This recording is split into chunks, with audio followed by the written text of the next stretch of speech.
The rain had stopped an hour ago, but the pavement on 14th Street still gleamed like wet glass. Officer Raymond Kincaid leaned against his cruiser, one hand on his belt, eyes half-lidded beneath the flickering street lamp. The world was gray and quiet, until the black sedan rolled through the intersection without a full stop. He smirked. Figures. He pulled the car over. The woman in the driver's seat rolled her window down halfway, mid-30s, poised, her voice calm. "Good evening, officer." Her tone irritated him, too measured, too confident. "License and registration," he said flatly. She handed them over without trembling. That annoyed him more. He studied the ID, Naomi Bennett. Foreign address. The kind of address that didn't belong to people like her, he thought. "You in a hurry, Ms. Bennett? Just coming from a meeting downtown?" "A meeting," he echoed, drawing the word out. "What kind of meeting?" "A diplomatic one," he snorted. "Right. And I'm the president." He tossed her license onto her lap. "You people think you can talk your way out of anything." Naomi's fingers froze over the steering wheel. The words slid into her like ice water. She met his gaze. Not defiant, just steady. "I'd like to record this interaction," she said quietly. "Go ahead," he said, leaning in. "Record all you want, nobody's gonna care." The phone light blinked on. The camera caught his smirk. The word nobody echoed in the recording. Then another light, red and blue this time, flashed from the opposite corner. Another cruiser pulled up. A second officer stepped out, phone pressed to her ear. Her expression changed the air. "Ray," she said sharply, "you need to stop now. Do you know who that woman is?" Cut to black. The wipers clicked in slow rhythm, smearing city lights across Naomi Bennett's windshield like bruised color. Midnight streets, nearly empty. She'd left the UN annex 20 minutes ago, head heavy with the residue of policy language and compromise. Her phone buzzed once, a message from her aide. "Get home safe, Ambassador." Blue lights cut through the dark. She eased the car to the curb, pulse steady but sharp. The world contracted into rain-speckled glass and the hiss of her engine cooling. The flashlight beam struck her face before she could lower the window. "Evening," she said, voice even. "License and registration." His tone was flat. No greeting, no explanation. Just authority pressed into syllables. She passed the documents through the gap. The beam lingered on her hand longer than necessary. "What's the reason for the stop, officer? You rolled through a stop sign back there." "I don't believe I did," he smirked. "You people never do." Silence. Only the rain's soft percussion. Naomi inhaled once, controlled. "Excuse me." He leaned down, closer to the window. "I said, people like you never think the rules apply." Her fingers tightened on the wheel. "Am I being detained?" "Step out of the vehicle." Her mind cataloged details. Badge number half obscured by his jacket, his hand hovering near his holster, the dashcam red light off. She unbuckled slowly. "I'd like to record this, officer." "Kincaid," he straightened. "Go ahead." She activated her phone camera, propped it discreetly. "For my safety." "Sure," he said. "If it makes you feel important." The air smelled like wet asphalt and exhaust. Her heels clicked faintly as she stepped out. Kincaid circled her car, inspecting it like property. "Fancy ride. Must pay well, whatever it is you do." "Public service," she said, "yeah?" He barked a laugh. "You serving the public by ignoring stop signs?" She said nothing. "Answer me." Her silence infuriated him. He stepped closer, close enough that she could see the pulse in his jaw. "Look at me when I'm talking to you." She turned her gaze toward him. Calm. Focused. Dangerous, he thought. The kind of calm that unsettles. He yanked the door open without warning. Papers fluttered. "What's this, a foreign ID?" "Yes, United Nations credential. UN?" He scoffed. "What, you think that means something here?" "It means you're out of jurisdiction. Lady, you're nobody here." The word struck like a slap, not the volume, but the certainty. Nobody. Her phone caught it. Every syllable. A horn blared from down the street. Another cruiser turned the corner, lights flashing. Officer Lopez stepped out, short and brisk. Her eyes widened the moment she saw Naomi. "Kincaid!" she shouted. "Stop now," he blinked, confused. "What's your problem?" Lopez pulled him aside, voice low but urgent. "Do you know who she is?" "What, some diplomat wannabe?" Lopez's jaw locked. "That's Ambassador Naomi Bennett."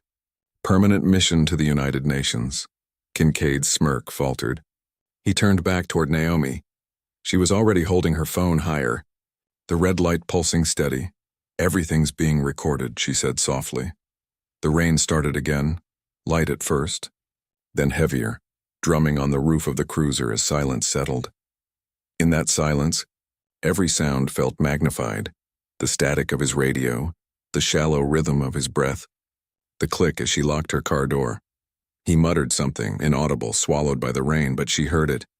The contempt, the disbelief, the fear, and she knew with absolute clarity that this moment, this curb, this word, this man, would not stay buried. The red light kept recording. The morning sun had barely broken through the haze when Naomi's aide knocked sharply on her apartment door. Naomi, still in her coat from the previous night, set her phone down. The screen glowed with notifications, all clustered under a single video thumbnail. Her, ambassador, the aide said, voice tight. It's everywhere. Naomi swiped, paused, swallowed. The clip started with Kincaid's smug tone. Then the word, nobody, stretched across the recording like a brand. Comments exploded beneath it. Hashtags trending. Nobody is nobody. Racial profiling. UN ambassador confronts police.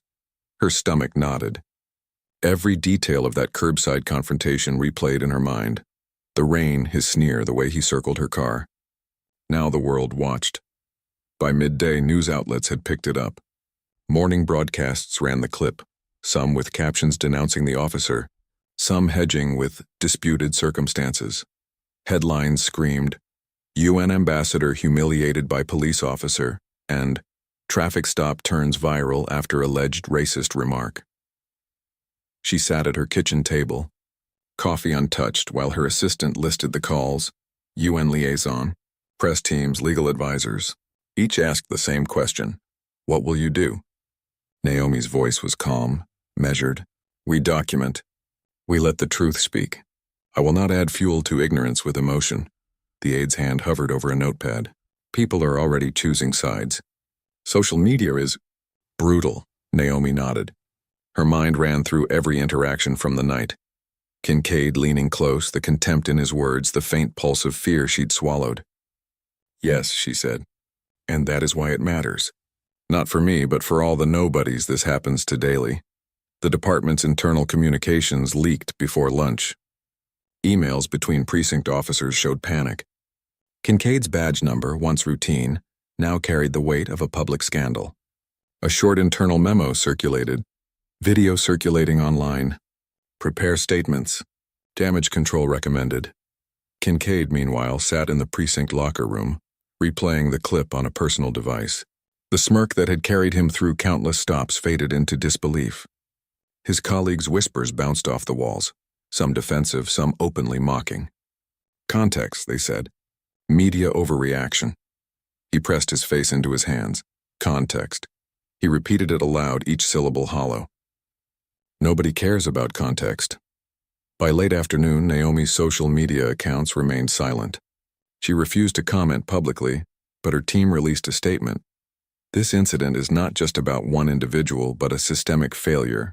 Accountability and transparency must follow. Journalists scrambled for sound bites, politicians weighed in, and online forums exploded. Some condemned her, claiming she exploited her status. Others rallied behind her, sharing stories of similar humiliation. The word nobody trended alongside images of protests, reports of racial profiling, and interviews with victims whose names no one remembered. In the quiet of her apartment, Naomi leaned back, staring out at the city she thought she knew. The rain had returned, drumming steadily against the windows, echoing the rhythm of her pulse.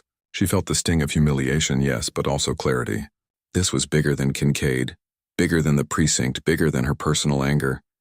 Every detail of that night mattered. The injustice, the arrogance, the institutional indifference. They were threads in a tapestry that demanded confrontation, not reactionary rage. Her phone buzzed again. Another alert, another report. Every chime was a reminder. The world had seen what happened. And now the world expected something, whether they understood it fully or not.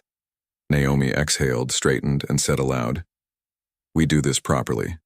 With law, with truth. Nothing less. Her aide nodded. I'll prepare a briefing. Legal teams are ready. Naomi glanced at the window, rain blurring the skyline. She thought of Kincaid's words, the careless cruelty of nobody, and she realized as the city pulsed below that she would not let nobody define the narrative. The press room smelled of recycled air and tension. Cameras lined the walls. Microphones clustered like a metal forest on the podium. Naomi Bennett adjusted her blazer, calm as ever, though her hands betrayed her with a faint tremor. Reporters murmured, jostling for position. Flashbulbs stuttered, then clicked steadily. She raised her hand and the room quieted. Good morning, she began, voice measured, every word precise, deliberate. Last night I experienced an incident that no citizen should ever face.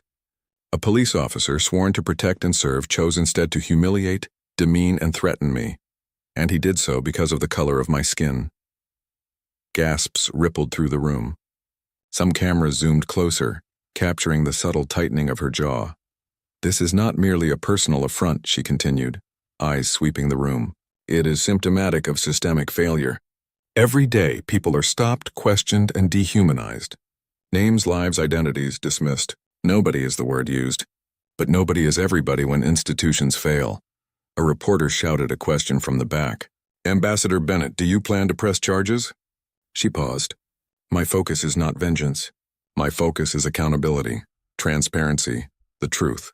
I am prepared to provide all evidence to investigators, and I demand that this officer face the consequences appropriate for his actions. The room was silent except for the hum of cameras and scribbling pens. Another voice pierced the quiet. But Ambassador, some say this is being politicized, that you're using your position to amplify a personal grievance. How do you respond? Naomi's gaze sharpened. This is not about me. It is about a system that allows prejudice to masquerade as authority. It is about every person who has been dismissed as nobody. It is about justice, nothing more, nothing less. Her assistant's hand squeezed hers lightly under the podium. Naomi drew a deep breath, feeling the weight of thousands watching, judging, and debating. Outside, the world reacted instantly. News outlets streamed the statement, clips looping on social media. Hashtags evolved. Justice for nobody. Institutional bias exposed. Editors debated whether her framing would sway public opinion. Comment section divided between outrage, support, and denial. Meanwhile, Kincaid sat in a dim office, eyes fixed on his phone screen. He watched the clip of Naomi speaking. Every word landed like a stone. His colleagues whispered around him, some sympathetic, most skeptical. Playing the race card, muttered one sergeant, leaning against the locker room wall. Kincaid's jaw tightened. He muttered the word nobody under his breath, tasting its emptiness. For the first time, he felt small, exposed. The department scrambled. Emails flew between precincts, legal advisors, and public relations officers. Internal memos instructed officers to avoid commentary. All statements go through legal. No exceptions. Naomi returned to her office. The rain pattered against the windows, a reminder of the night still etched into memory. She reviewed the video once more, each frame a testament to her composure amid humiliation. She closed her eyes briefly. She had maintained control, but she felt the simmering anger beneath restraint. Her aide entered quietly. Ambassador, UN officials are asking for a briefing. They want to ensure your safety and plan next steps. Schedule it, Naomi said, her voice soft but firm, and draft a memorandum for international media. Let them understand this is a pattern, not an anomaly. Hours later, she received an email from a journalist requesting a sit-down interview. They wanted drama, conflict, and personal reactions. Naomi refused to personalize it. The story, she insisted, was bigger than one night, one officer, one city. It was about everyone silenced by authority. That evening, she walked along the balcony of her apartment, city lights flickering through a light drizzle. She thought of the curb, the recording, the word that had cut deeper than any slap or shout. Nobody. But tonight, she would let the word be reframed. Nobody would speak for those dismissed. Nobody would be invisible.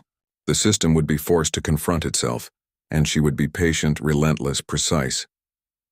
A notification blinked. Another article, another analysis. Headlines called her both courageous and controversial. Naomi read them all without reaction. What mattered was not perception but action. The officer had underestimated her.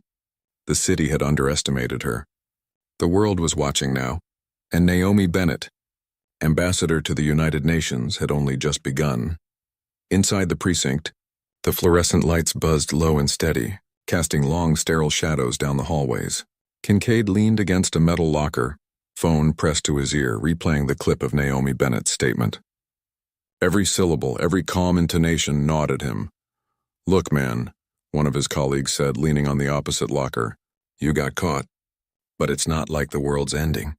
Context matters." Kincaid's eyes narrowed. Context.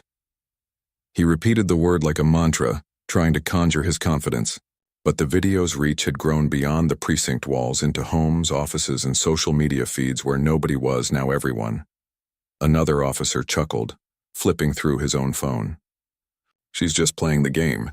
You know how these UN types are. Big titles, big words, but..." He trailed off, shrugging. Kincaid slammed his fist lightly against the locker. "No, this isn't some game. I did my job." Lopez, standing near the doorway, cleared her throat. "Ray, it's not about your job. It's about how you abused it. You humiliated her." "On record." He turned sharply. "And what? You think she's going to stop there? She's a diplomat. She's untouchable. The media won't let this die. People will eat me alive." Lopez folded her arms. "People already are. You can't spin this. You're the bad guy, and you know it."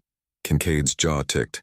He looked away, scanning the room for support, but the faces around him were divided. Some officers murmured in defense, claiming he was a scapegoat for the department's media hysteria. Others whispered doubts, hesitant to align themselves with someone now publicly condemned. The locker room had transformed into a microcosm of tension.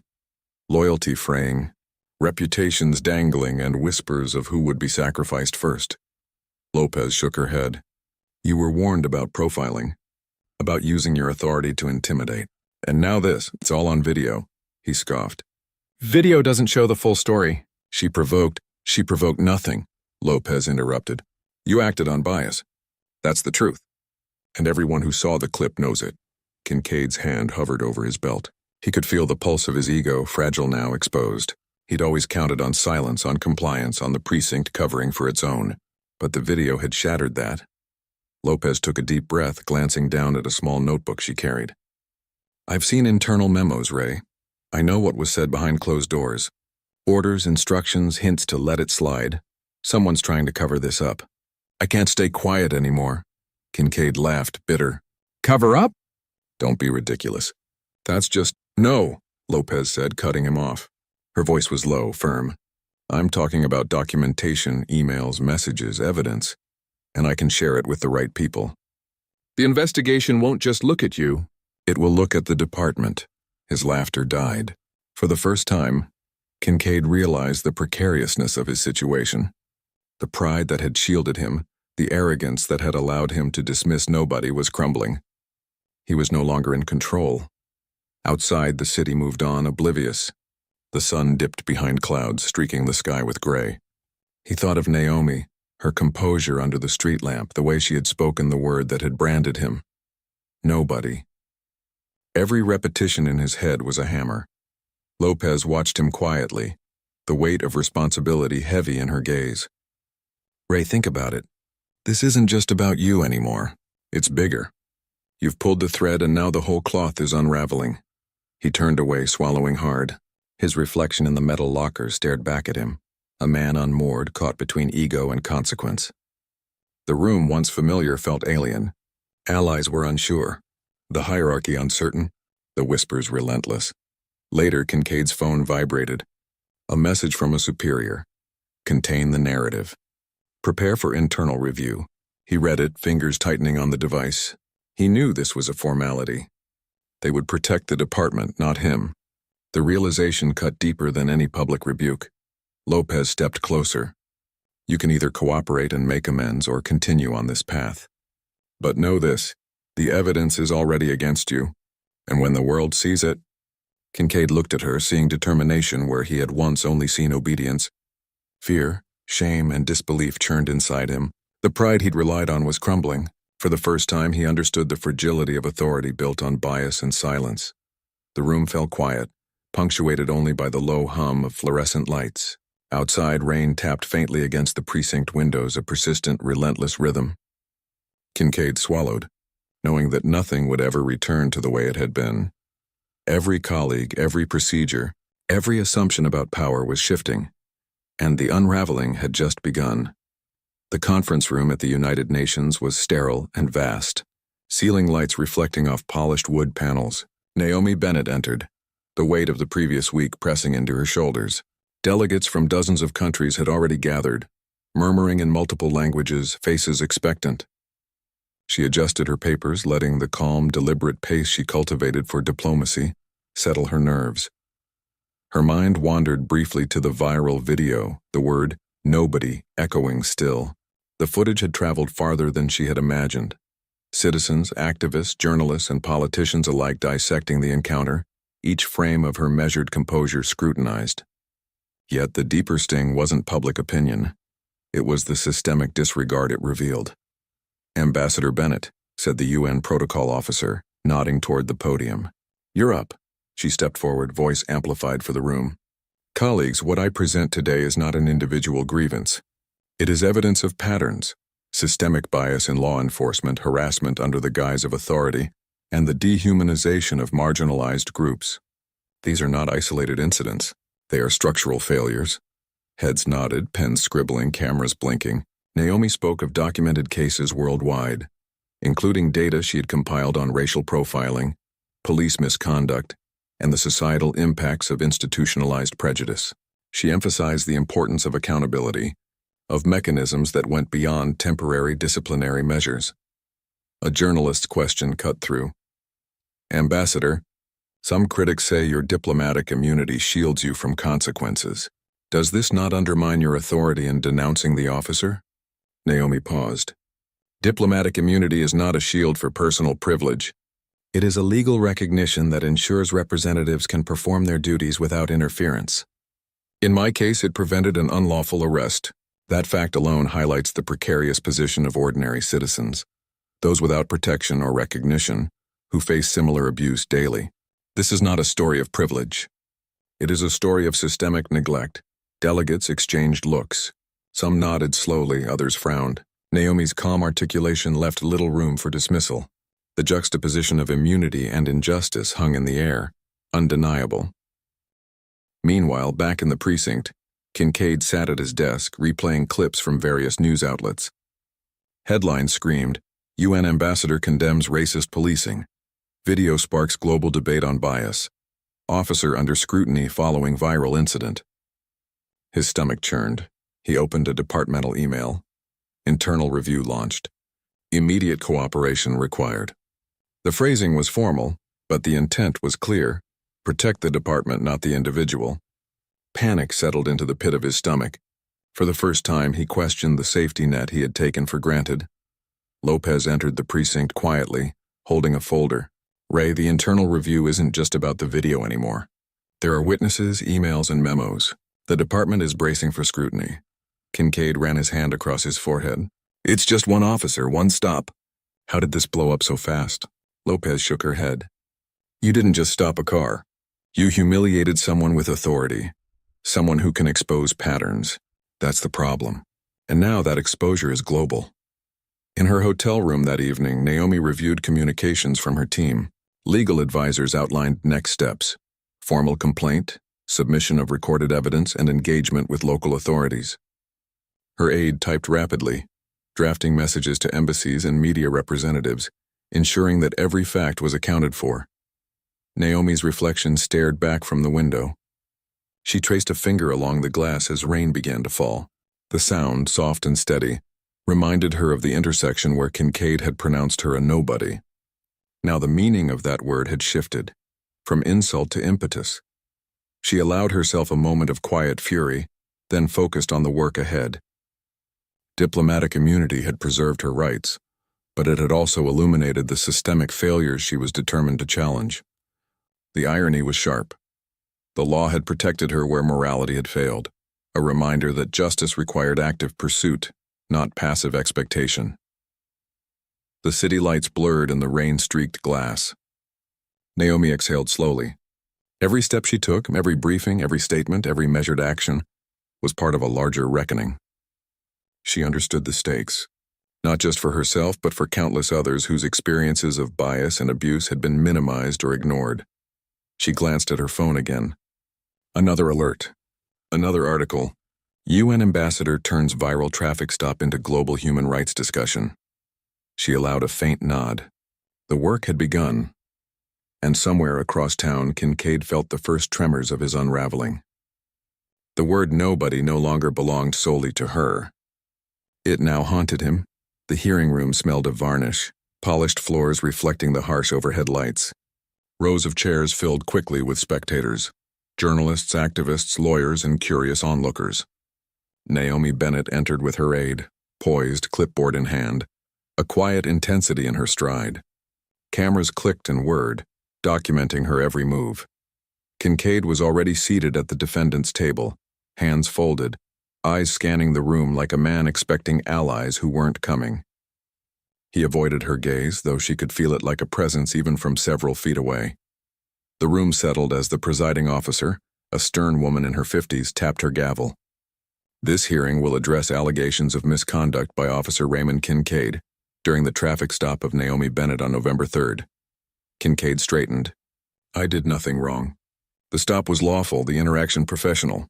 State your account, the officer prompted. Kincaid began, carefully crafting a narrative. Naomi had been evasive, argumentative, and provocative. He minimized his own words, dismissing them as routine.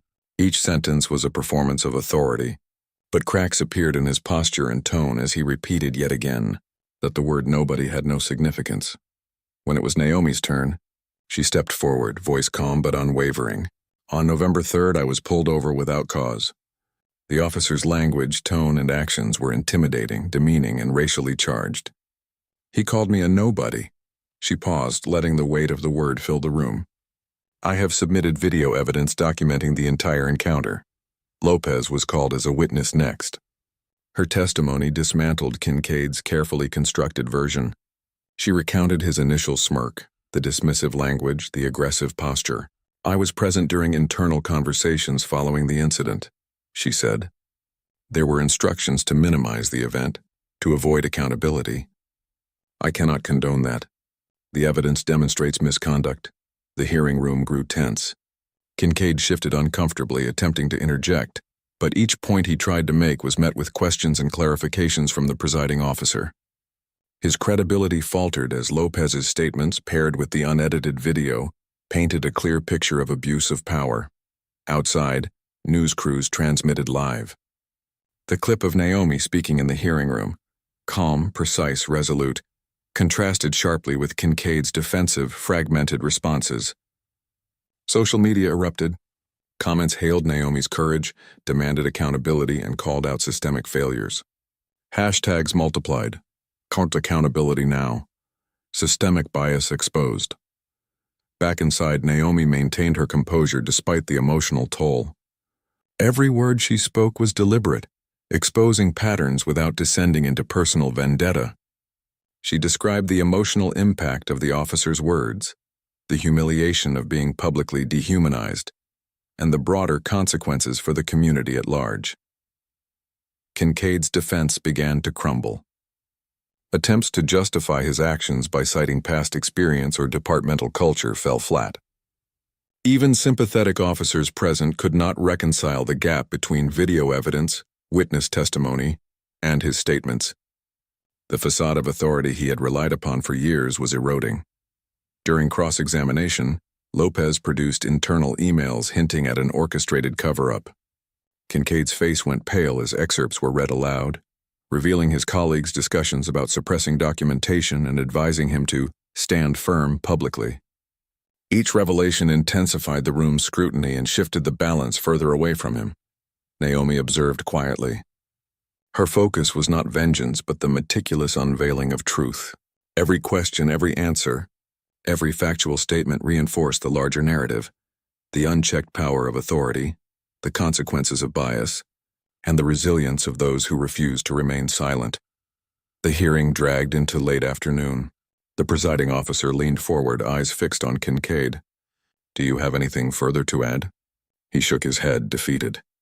The arrogance that had defined him during the traffic stop had evaporated, replaced by the uneasy recognition that accountability was inevitable. Naomi, escorted out after providing additional documentation, felt a mixture of relief and exhaustion. She had faced him again, not on the street where fear and intimidation dominated, but in a structured environment that demanded scrutiny and truth. The emotional cost was heavy, revisiting the incident, recounting every nuance, reliving humiliation, but necessary. Outside the courthouse, the sky had darkened. Rain threatened, matching the city's tense pulse. Reporters called her name, cameras trained on her, but Naomi remained composed. She issued a brief statement. "This hearing is not about one officer. It is about ensuring the protection of every individual against abuse, prejudice, and systemic failures. The truth must be documented, the evidence reviewed, and accountability pursued. Justice is not immediate, but it begins here." Kincaid was escorted back to the precinct afterward, quiet, head lowered. Even as he passed, whispers of internal consequences swirled, murmurs of suspension, investigation, and departmental scrutiny. He understood now that the facade of power was fragile, and that nobody could indeed become everybody when injustice was recorded, witnessed, and confronted. As Naomi returned to her apartment, the weight of the day settled into her shoulders. Victory was procedural, not emotional. The officer had not yet faced full consequences, but the truth had been laid bare. Each witness, each recording, each word spoken in the hearing was a small victory against systemic bias, a step toward accountability, and a testament to resilience. She watched the rain patter against the window, and for the first time in days allowed herself a quiet, steady exhale. The battle was far from over, but she had forced the institution to face its reflection. The newsroom was alive with urgency, monitors flashing clips of interviews, emails, and social media streams. Naomi Bennett's name had become shorthand for a larger debate: systemic injustice and institutional complicity. She scanned the latest reports from her legal team. Internal communications had been leaked, revealing more than just Kincaid's misconduct. Group chats within the precinct, previously private, exposed coded language, casual racism, and discussions aimed at suppressing the incident. Kincaid, now aware that the tide had turned beyond a single hearing, sat at home scrolling through his phone. His colleagues' jokes about context now felt hollow and ironic. Each new leak cut deeper. Emails showed officers discussing minimizing public exposure and how to shield the department at all costs. His superiors were preparing to sacrifice him to protect the institution. The panic that had settled in weeks before now solidified into dread. Lopez visited Naomi at her office, file in hand. "These communications are damning," she said, placing the documents on the table. "It's not just Kincaid. There are systemic issues. Emails, messages, directives that all point to cover-ups." Naomi skimmed the documents, eyes narrowing. "They underestimated us," she said quietly. "They assumed silence would protect them.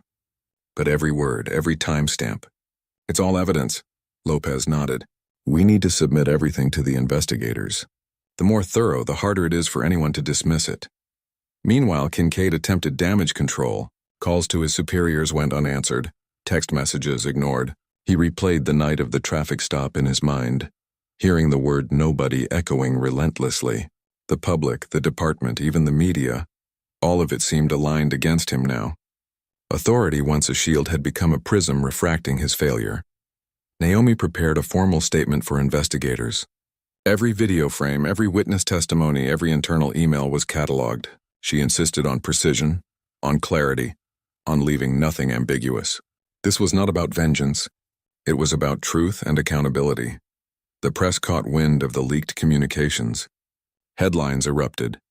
Internal emails reveal racism and cover-up in city police department. Officer Kincaid's colleagues advise concealment of evidence. Systemic bias exposed in viral traffic stop case. Public opinion shifted rapidly, outrage intensifying. Social media campaigns called for systemic reform, highlighting Kincaid not as an anomaly, but as a symptom of a deeper problem. Kincaid's reflection in the mirror betrayed his panic. He had assumed loyalty, assumed protection, assumed silence would shield him. Instead, each leak, each testimony, and each global reaction chipped away at his authority. The word nobody had mutated, spreading far beyond the curb where he had first spoken it. Now it branded him, not Naomi. Lopez leaned against the doorway, arms crossed. "Ray, they're isolating you. The department will distance itself, and you know it. The emails are clear, and there's no hiding now." He swallowed hard. "And what about me?" Lopez's eyes were steady. "You'll face consequences. Suspension, maybe termination. But this isn't about personal vendetta. The institution is accountable now, and that's what matters." "You brought this on yourself." Naomi watched from her office window, rain beginning to streak the city streets once again. The irony was not lost on her. A system meant to protect was being exposed because one person refused to stay silent. Nobody could not remain invisible. By late evening, the precinct was in chaos. Officers whispered in corridors, some in disbelief, some angry, some quietly relieved that their own integrity could still survive by cooperating. Kincaid isolated himself, replaying videos, emails, and statements, trying to find a flaw, a loophole, a single misstep that could save him. There was none. The public's attention shifted from outrage to action. Advocacy groups called for immediate reforms. City council members requested urgent briefings. Naomi's name was repeated with respect and authority. Her composure during the hearing and subsequent investigations now an emblem of accountability and dignity. Kincaid's phone vibrated again, this time with a single message from his superior. "Prepare your defense. We will begin formal termination procedures tomorrow." The finality hit him like a hammer. No smirk, no justification, no manipulation could alter the outcome. The institutions he had relied on to protect him had deemed him expendable. Naomi exhaled, a mixture of exhaustion and quiet satisfaction settling into her chest. Justice was procedural now, but undeniable. She allowed herself a moment to reflect. Every humiliation, every violation, every moment of fear had contributed to the exposure of a system that had relied on silence. She turned back to her computer, drafting recommendations for institutional reform, knowing that her role now extended beyond personal vindication. The fight was not over, but she had ensured that the perpetrators, the enablers, and the system itself could no longer hide. The rain continued to fall, relentless, cleansing, rhythmic. Outside, the city pulsed as usual, unaware of the internal reckonings and the cracks now visible in the edifice of authority. And somewhere across town, Kincaid sat alone, staring at the word nobody, a label that had transformed from insult to indictment. The news hit the city like a storm. Headlines declared Officer Kincaid fired following racism investigation. Precinct faces national scrutiny after leaked emails. UN Ambassador Naomi Bennett exposes systemic bias. Public outrage had not ebbed. It had shifted into institutional pressure. Kincaid sat in the precinct for the last time, his badge and gun collected in a cardboard box.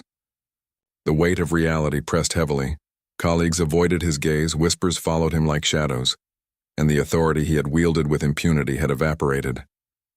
Every step down the hall reminded him of his miscalculations, every glance a confirmation of his isolation. Lopez had resigned earlier that week. Her departure was quiet, professional, a choice to maintain integrity outside a fractured system. She left behind files she had meticulously preserved, ensuring investigators had the clearest view of misconduct, cover-ups, and coded prejudice within the precinct. Naomi received calls from international media, advocacy groups, and UN officials. Praise was abundant, but it felt hollow. Each congratulatory message reminded her of the emotional toll, the nights reliving humiliation, and the constant tension she had endured. Justice had been served procedurally, but the trauma lingered. Her aide guided her through a briefing for UN diplomats, outlining reforms proposed by local authorities, mandatory bias training, policy revisions on stops and detentions, and enhanced accountability measures. Naomi listened, noting gaps and ensuring the recommendations were robust. She understood that institutional reform was incremental, not instantaneous, and that public scrutiny could only reach so far. Kincaid's home was silent. The TV looped news clips of the investigation's findings, the viral video, and commentary on systemic bias. Each segment pierced him. Colleagues' words, experts' analyses, and her statements replayed in a continuous echo. The word nobody haunted him still.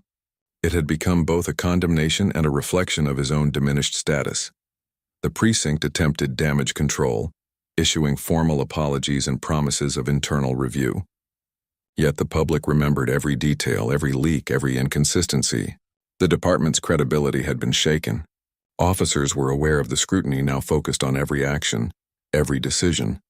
Kincaid's fall became a cautionary tale within the institution. Authority carried consequences. Silence no longer protected. Naomi visited the intersection where the stop had occurred. Rain blurred the streetlights and a small crowd gathered beneath umbrellas watching the wet pavement. A mural had been painted on the curbside wall, her face alongside the words, "Nobody is nobody." Citizens took photos, leaving flowers and notes beneath it. She did not speak. She only observed, allowing the quiet of reflection to settle around her. Inside her apartment, she reviewed the latest report from legal counsel. Kincaid would face formal termination, possible civil litigation, and public censure. Other implicated officers were under review, with resignations and disciplinary actions likely. While the system moved slowly, momentum was undeniable. Change was incremental but inevitable. Naomi exhaled, a weight lifting. The public acknowledgement of wrongdoing was significant, but she felt the emotional cost more acutely. Trust fractured, patience tested, and the constant tension of being watched, measured, and evaluated. The personal toll of exposing systemic injustice was visible in every moment she relived, every conversation she navigated, and every official she persuaded. Even in procedural victory, the city's pulse reminded her that the work of accountability was never truly complete. She understood the fragility of justice and the persistence required to maintain it. The rain continued, steady and unrelenting, and Naomi stood by the window looking at the reflection of her own determined face. Across town, Kincaid packed the last remnants of authority into a box, staring at the empty precinct walls. He had become a cautionary example, a lesson in consequences, and the word nobody lingered in his consciousness as both judgment and truth. Months later, Naomi Bennett returned to the same intersection. The city had moved forward, but the memory of that night remained vivid, etched in the rain-slick pavement and the echoes of a word that had once been meant to diminish her. Nobody. A light drizzle blurred the streetlights, making the asphalt shimmer. The mural painted on the curbside wall caught her attention first, her face calm and resolute with the words "Nobody is nobody" emblazoned beneath it. A small crowd stood nearby, umbrellas raised, silently paying respect. She did not approach. She did not speak.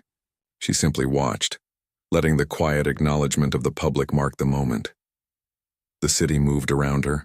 Cars passed. Pedestrians hurried, and the hum of distant traffic underscored the permanence of life continuing, even amid change. Yet in that quiet rain, she felt the lingering weight of justice achieved and the cost it demanded.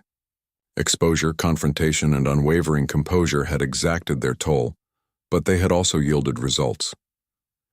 Kincaid, meanwhile, sat across town, in a small, sparsely furnished apartment. The badge he had once worn with pride lay on the table beside him, a symbol of authority stripped bare. Emails, public notices, and news clips chronicling his downfall scrolled across his phone screen. Every headline, every leaked conversation, every replayed video served as a relentless reminder. The system he had relied on to shield him had abandoned him. He stared at his reflection in the window, the word "nobody" reverberating in his mind. The arrogance that had fueled him was gone, replaced by the stark realization of isolation, accountability, and the consequences of abuse of power. The pride he once wielded was meaningless now, a hollow echo of authority that had crumbled under scrutiny. Back at the intersection, Naomi inhaled the damp air, feeling the residual tension of that night, the trauma of dehumanization, and the clarity that had emerged from it. She knew that justice had been served procedurally. Kincaid fired, the department scrutinized, and internal reforms underway, but the emotional cost remained. Trauma was not erased by accountability. It was acknowledged, processed, and borne forward. A child approached the mural, pointing at the words. Their parent explained softly what had happened. Naomi watched from a distance as understanding and awareness began to seed in the next generation. A small, quiet victory, but one that resonated deeper than public statements or disciplinary hearings ever could. She stepped back, observing the rain streak across her reflection in the pavement. The world had recognized the injustice, but her role was never about recognition. It was about ensuring that nobody remained invisible, that systemic bias was challenged, and that resilience was visible in the face of intimidation. Across town, Kincaid packed his belongings for good. His uniform was folded neatly, the badge and service revolver tucked away. He paused at the door, glancing back at the apartment he had considered a temporary refuge. Authority, privilege, and complacency had failed him. The echo of the word nobody reminded him that words had power, and power misused demanded reckoning. Naomi left the intersection without a word, rain dampening the hem of her coat. The crowd dispersed quietly, leaving only the mural, flowers, and notes behind. She did not feel triumph, only the quiet, steadfast knowledge that the system had been challenged and that those who were previously dismissed had a voice. The city pulsed with life, indifferent yet attentive. Naomi understood that accountability required patience, vigilance, and courage, not theatrics or vengeance. And somewhere in a distant apartment, a man who had once declared her a nobody faced the unyielding weight of truth, reflection, and consequence. She paused once more, looking at the mural one last time. The rain fell steadily, washing the streets clean, leaving only clarity and remembrance. The world had changed incrementally, the lesson had been learned, and the word that once sought to diminish had become a rallying cry. Nobody is nobody.